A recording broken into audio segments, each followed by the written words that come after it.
Welcome to The Thing About Austen, a podcast about Jane Austen's world. I'm Zan. And I'm Diane. And this episode, we're talking about petty France.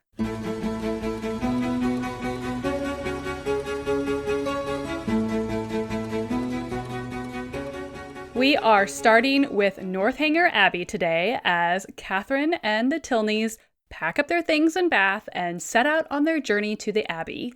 General Tilney and Henry are riding in a curricle, while a maid, Eleanor, and Catherine all ride in the larger and slower chaise. Halfway to Northanger Abbey, they make a stop at a coaching inn. So this is from the book. The tediousness of a 2 hours bait at Petty France, in which there was nothing to be done but to eat without being hungry and loiter about without anything to see, next followed. And her admiration of the style in which they travelled, of the fashionable chaise and four, postilions handsomely liveried, rising so regularly in their stirrups, and numerous outriders properly mounted, sunk a little under this consequent inconvenience. Had their party been perfectly agreeable, the delay would have been nothing. But General Tilney, though so charming a man, seemed always a check upon his children's spirits, and scarcely anything was said but by himself, the observation of which, with his discontent at whatever the inn afforded, and his angry impatience at the waiters, made Catherine grow every moment more in awe of him, and appeared to lengthen the 2 hours into 4. At last, however, the order of release was given. This has turned into a very long stop for Catherine. Just a long time having to sit there and have General Tilney talk at you. Right. No, thank you. Right. So Petty France was a hamlet and coaching inn about 15 miles north of Bath. And we say was, but Petty France is very much still a place. More on that in a bit. Also, we should point out that Austen spells Petty France with a hyphen between the two words, but the name today does not include a hyphen. But before we get into the specifics of this particular location, we do first want to talk a little bit about what a coaching house is. So a coaching inn, or which is also called a staging inn or a coaching house, these things were a vital part of the transportation infrastructure in Europe for hundreds of years. They are basically the equivalent of a gas station or a charging station today. But since travel was a bit more complex in the Georgian era, these coaching houses served a lot of different functions. So in this example from Northanger Abbey, this coaching house is functioning a bit like a layover. So the horses obviously would need to rest after these long stretches. So that's what Austen is referring to when she says that they needed to bait the horses. It's referring to feeding and watering the livestock. And while they're letting their horses rest for a few hours, they have to just entertain themselves. So in other instances, coaching inns could provide a few rooms for travelers to stay overnight, or travelers could swap out horses and take only the time that was needed for these horses, the new horses, to be harnessed before they were off again.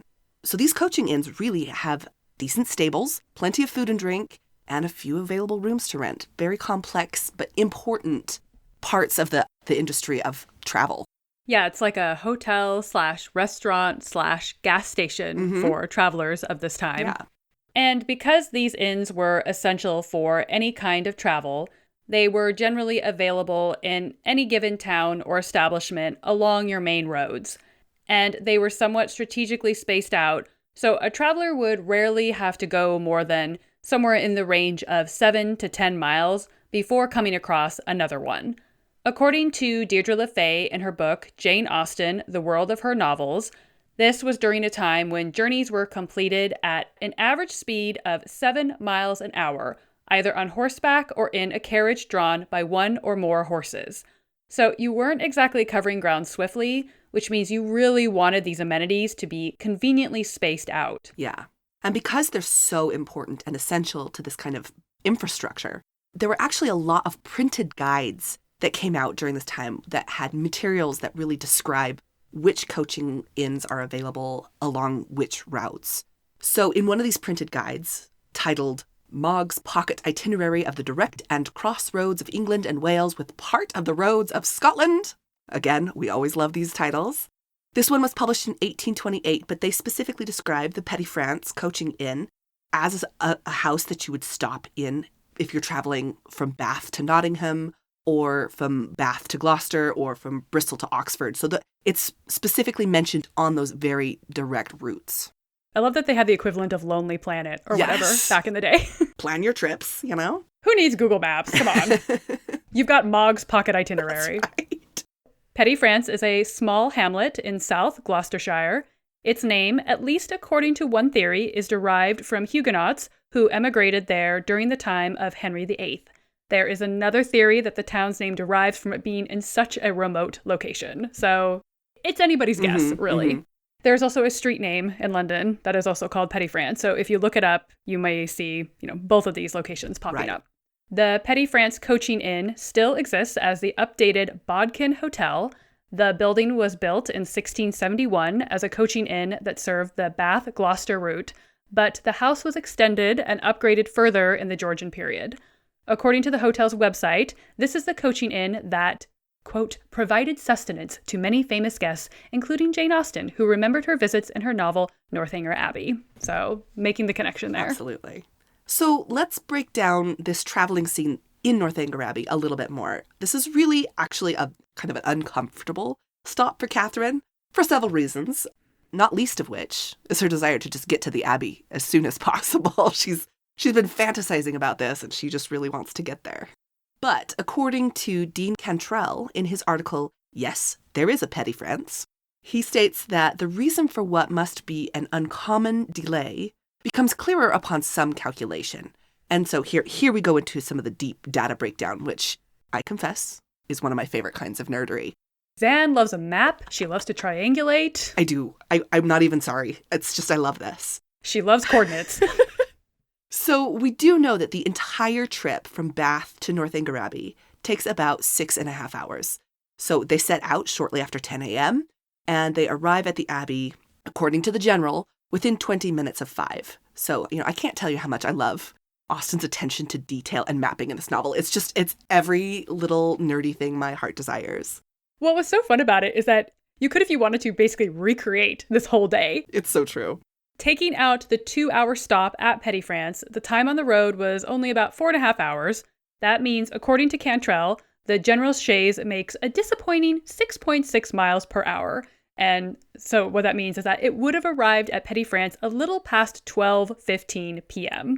So the Tilney carriage was on the road for about 2 hours and 15 minutes in the first leg of the journey. And then they have to stay at Petty France for an additional 2 before continuing on. Yeah, so it's 2 hours on the road, 2 hours stopping. And so it's kind of annoying to Catherine, right? And Austen also notes that at this posting house, there is nothing to be done but to eat without being hungry and loiter without anything to see. Cantrell points out that Catherine's lack of appetite is perhaps explained by the same kind of timeline that we just described. So she likely ate a late breakfast right before they left Bath. And so she's probably not particularly hungry when they first arrive at Petty France. She's only been on the road for 2 hours. There's also just nothing to do in this small hamlet except for watch all the action in the inn yard. And this is when we get Catherine reflecting on this luxurious mode of travel and starting to think that perhaps not even the postilions and outriders can compensate for having to pass 2 hours in the General's company. And a little definition work. Postilions are individuals who ride the left side leading horse of a team. They are leading the horses and driving the carriage.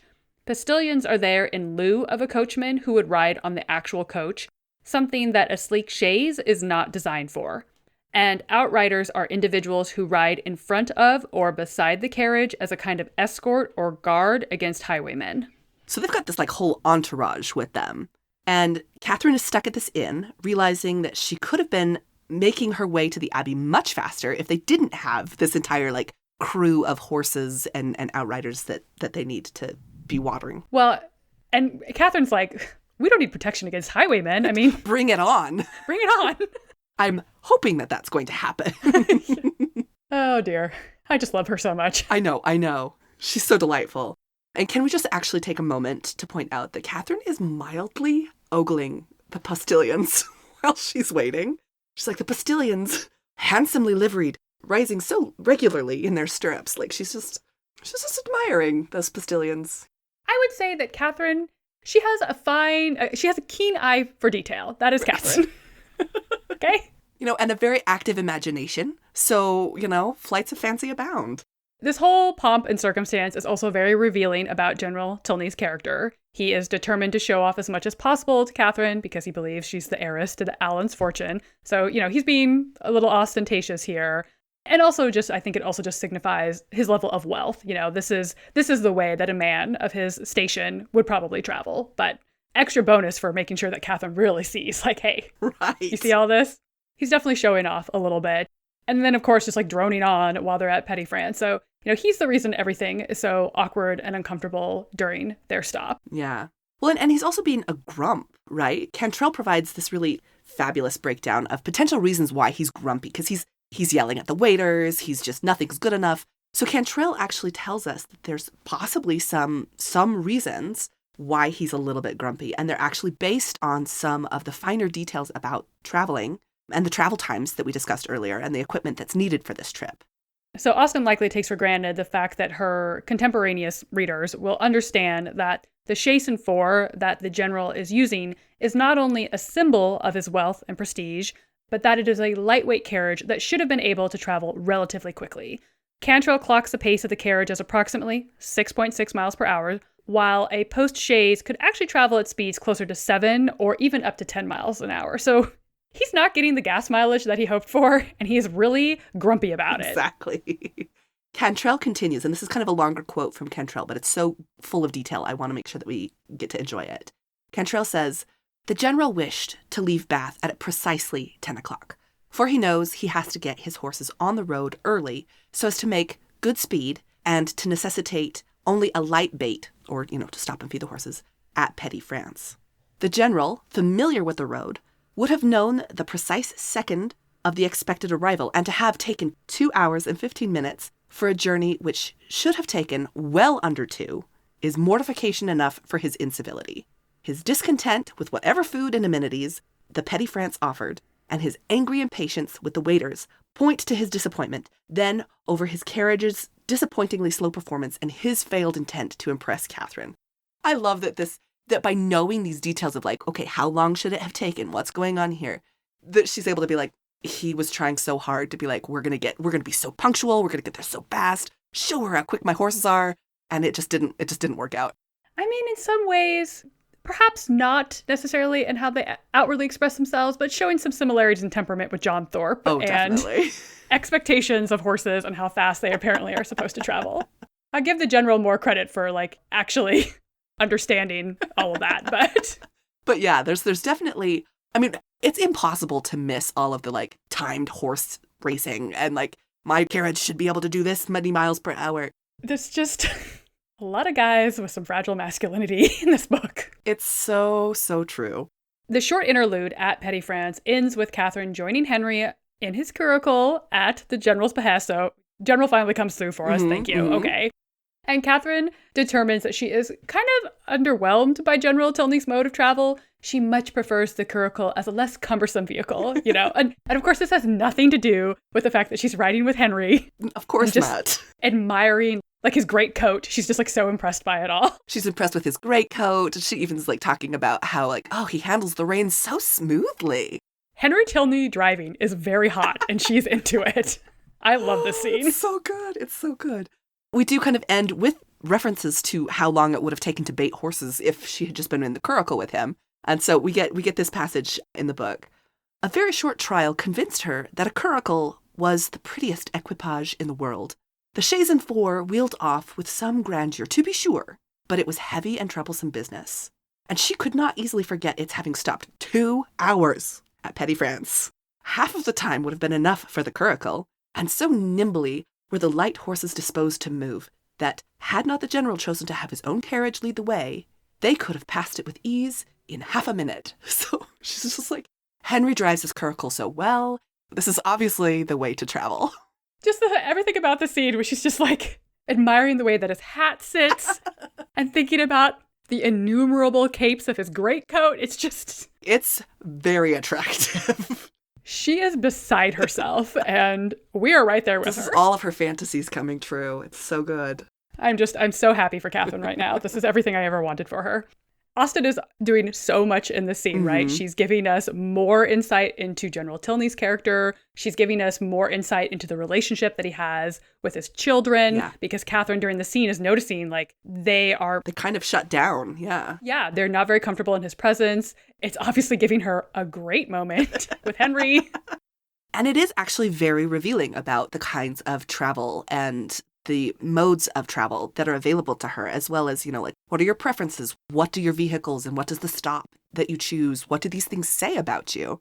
So there is actually a whole lot of character work going on at this it's brief in the book, but, for her, it feels like 4 hours for Catherine to be at this posting house. And like Cantrell says, for readers in Austen's time, they would have picked up on the general just sort of having like a little minor meltdown over everything not going according to plan and understanding the timing of it all. And I think for us, if we're able to kind of pick that scene apart, it makes so much more sense. It really does kind of set the stage for what's going to happen once they get to the Abbey, in terms of the general's character, the way that people interact with each other in that setting. So going back to Petty France as a specific location, Hazel Jones points out in her book, Jane Austen's Journeys, and this is something other scholars have also made note of, that Jane Austen was familiar with this route due to her travels to and from Bath, so she would have been aware of it as a rest stop location and as a likely spot for General Tilney to break their journey.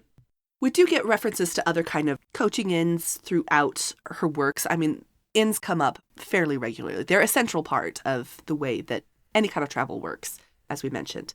One fun mention, though, is in Emma, when Mrs. Elton is telling everyone that her sister Selina, quote, always travels with her own sheets when conducting journeys that require staying in coaching inns because, again, quote, Selina says it is quite a horror to her. Got to pack your own linens if you're going to stay at a coaching inn, according to Selina, who is the end-all be-all for Mrs. Elton.